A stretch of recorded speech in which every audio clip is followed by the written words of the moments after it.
প্রায় ৪ যুগ পরও আধুনিকতার ছোঁয়া লাগেনি ঝালকাঠি বাস টার্মিনালে। বর্ষা মৌসুমে কাদা পানিতে বেহাল দশা আর শুকনো মৌসুমে ধুলোবালিতে নাকাল যাত্রীরা। নেই যাত্রী সেবার ন্যূনতম সুবিধা, ফলে চরম দুর্ভোগ পোহাচ্ছে ২২টি রুটে চলাচলকারী যাত্রীরা। ঝালকাঠি প্রতিনিধি HM নাসিরুদ্দিনের রিপোর্ট, জানাচ্ছেন তামান্না জেনিফার।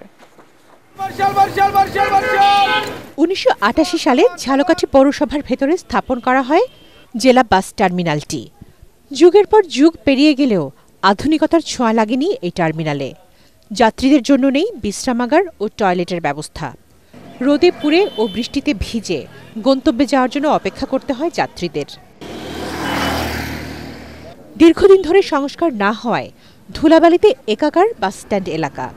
প্রথম শ্রেণীর ঝালকাঠি পৌরসভার বাস টার্মিনালের এই বেহাল দশায় ক্ষোভের শেষ নেই যাত্রী ও পরিবহন শ্রমিকদের। বাস টার্মিনালে কোনো যাত্রী ছাউনি নাই, টয়লেট নাই, কোনো কিছুর ব্যবস্থা নাই। আমাদের এত কষ্ট হয়। পাবলিক টয়লেটের একটা সমস্যা আছে, যেখানে আপনার পুরুষ মানুষ একটা সাইডে গিয়ে বা একটা সমস্যা করতে পারে, কিন্তু মহিলাদের ক্ষেত্রে তো সেটা সম্ভব না। বৃষ্টিকে একটা ছাউনি নেই, দেখতেই পারতেছেন আমাদের এই যে বাস স্ট্যান্ডে। আষাঢ় মাস আইলে এ জায়গায় কোমর সমান পানি খায়। বাসে দিনকার পোল্ট্রি খেয়েছে, অটো ৫-৬টা পোল্ট্রি খেয়েছে।